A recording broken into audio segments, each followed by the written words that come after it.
తాము అధికారంలోకి వచ్చిన వెంటనే 2 లక్షల రూపాయల వరకు రుణమాఫీ చేస్తామని ఎన్నికల సభలో రేవంత్ రెడ్డి ప్రకటించారు. ఇప్పుడు అదే రేవంత్ రెడ్డి రుణమాఫీ చేయకపోగా రుణాలు చెల్లించాలని రైతులకు నోటీసులు పంపిస్తున్నాడు. రైతు బంధు, నీళ్లు, కరెంటు ఇవ్వని కాంగ్రెస్ నోటీసులు పంపడంపై రైతన్నలు ఆగ్రహాన్ని వ్యక్తం చేస్తున్నారు.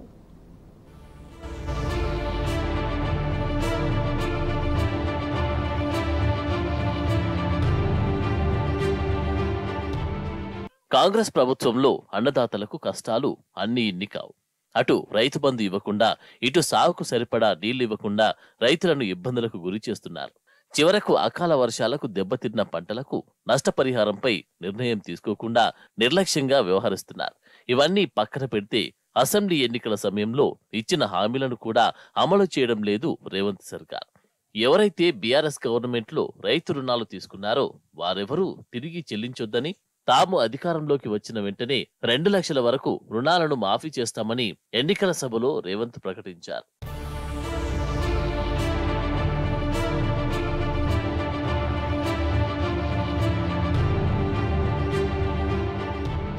రైతు రుణమాఫీకి సంబంధించి డిసెంబర్ 9వ తేదీనే నిర్ణయం తీసుకుంటామని చెప్పారు. అయితే కాంగ్రెస్ పార్టీ అధికారంలోకి వచ్చి 100 రోజులు గడుస్తూ ఉన్నప్పటికీ అలాంటి చర్యలేమీ తీసుకోలేదు రేవంత్ ప్రభుత్వం. మరోవైపు బ్యాంకుల నుంచి క్రాప్ లోన్స్ తీసుకున్న రైతులకు వేధింపులు మొదలయ్యాయి. ఆయా బ్యాంకుల అధికారులు లాయర్ల ద్వారా రైతులకు లీగల్ నోటీసులు జారీ చేసి బెదిరింపులకు గురి చేస్తున్నారు. సకాలంలో రుణాలు చెల్లించకపోతే చట్టపరమైన చర్యలు తీసుకుంటామని హెచ్చరిస్తున్నారు. దీంతో రైతులు రేవంత్ సర్కార్పై కన్నెర్ర చేస్తున్నారు. అటు రైతు బంధు ఇవ్వరు, ఇటు సాగుకు నీరందివ్వరు. చివరకు రైతు రుణమాఫీ కూడా ప్రకటించరు అని కాంగ్రెస్ ప్రభుత్వంపై అన్నదాతలు నిప్పులు జరుగుతున్నారు. 2 లక్షల రుణమాఫీకి సంబంధించినటువంటిది రైతాంగం ఆశతో ఎదురు చూస్తున్నారు మాపైతే అని చెప్పేసి ఏదైతే అనుకుంటున్నారో, మరి అలాంటి వాళ్ళ నెత్తిమిన పిడుగుపడ్డట్టుగా ఇవల్ల నిర్మల్ జిల్లాలో అనేక చోట్ల అనేక గ్రామాలలో బ్యాంకులు వాళ్లకు రైతాంగానికి లోన్లు కట్టమని చెప్పేసి ఒత్తిడి చేస్తూ లీగల్ నోటీసులు పంపిస్తున్నటువంటి పరిస్థితి ఏర్పడింది. కాబట్టి మేము ఒకటే అడుగుతా ఉన్నాం, ఇవాళ పార్లమెంట్ ఎన్నికలు ఇవాళ ముందుకొచ్చినాయి. మరి పార్లమెంట్ ఎన్నికల్లో మళ్ళీ ఓట్లేసుకోవడానికి కాంగ్రెస్ ప్రభుత్వం ఇవాళ ప్రయత్నం చేస్తూ ఉంది. మేము ఒకటే అడుగుతా ఉన్నాం, మేము ఇవాళ 100 రోజులు అయింది కాబట్టి మేము ఇవాళ ఘాటుగా మేము డిమాండ్ చేయకపోయినప్పటికీ కూడా ఇవాళ ప్రభుత్వం ఏదైతే ఇచ్చిందో ఆ హామీని అమలు చేసినటువంటి బాధ్యతను ఇప్పటికైనా గుర్తెరగాల్సిన అవసరం ఉన్నది. అదేవిధంగా ఇవాళ ఏదైతే రైతాంగానికి ఇవాళ లీగల్ నోటీసులు ఇస్తున్నటువంటి పరిస్థితిని చూసి ఇవాళ రైతాంగం అనేక రకాలుగా ఇవాళ భయపడుతున్నటువంటి పరిస్థితి ఉన్నది. మరి వాళ్ళను జైలుకు పంపిస్తామని చెప్పేసి ఇవాళ బ్యాంకులు నోటీసులు పంపి కట్టకపోతే మిమ్మల్ని మీకు ఉన్నటువంటి ఆస్తులు జప్తు చేస్తామని చెప్పేసి అటువంటి పద్ధతిలో ఇవాళ బ్యాంక్ అధికారులు బెదిరిస్తా ఉన్నారు.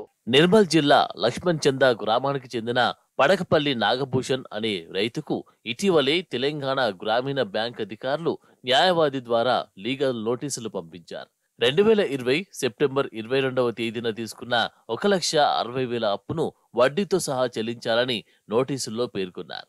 2024 మార్చి 3వ తేదీ నాటికి అసలు వడ్డీ కలిపి 2,32,876 రూపాయల 56 పైసలైందని తెలిపారు.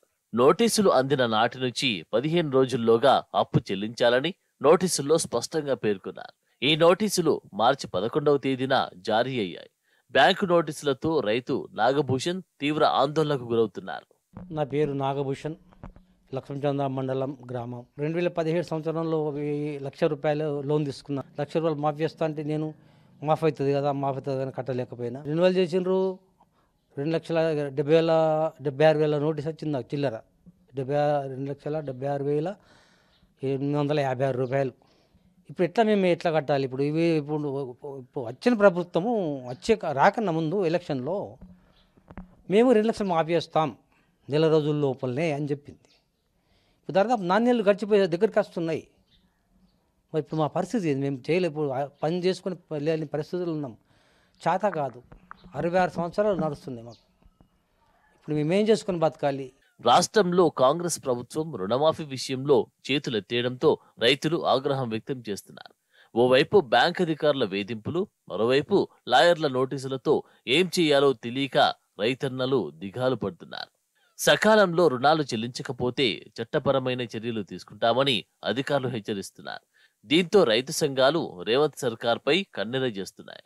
బ్యాంకులకు సంబంధించినటువంటి వాళ్ళు అక్కడ ఉన్నటువంటి రైతులకు నోటీసులు ఇచ్చారని, వెంటనే రుణాలు మీరు చెల్లించాలని చెప్పి ఒత్తిడి తీసుకొచ్చారని మా కార్యకర్తలు కూడా చెప్పడం, మా దృష్టికి తీసుకురావడం జరిగింది. ముఖ్యమంత్రి రేవంత్ రెడ్డి గారు ఏదైతే ఏకకాలంలో 2 లక్షల రుణమాఫీ చేస్తామని చెప్పారు, ప్రజలు కూడా విశ్వసించి ఇవాళ గెలిపించినటువంటి పరిస్థితి ఉన్నది. కాబట్టి వెంటనే ఒక నిర్దిష్టంగా ఒక ప్రకటన చేయాల్సినటువంటి అవసరం ఉంది. బ్యాంకు సంబంధించినటువంటి అధికారులు రైతాంగంపై ఒత్తిడి తీసుకురాకూడదు. ఎవరు ప్రజలు రైతాంగం ఏదైతే వాళ్ళ రుణాలు ఉన్నాయో ఆ రుణాలు ఇప్పుడు కట్టకూడదని చెప్పి కూడా మేము తెలంగాణ వ్యవసాయ కార్మిక సంఘంగా రైతాంగానికి విజ్ఞప్తి చేస్తూ ఉన్నాం. బ్యాంకుల నుంచి ప్రకటన చేయించాలా, ఇచ్చినటువంటి నోటీసుల్ని వెనక్కి తీసుకోవాలని చెప్పి రాష్ట్ర ప్రభుత్వాన్ని మేము డిమాండ్ చేస్తూ ఉన్నాం.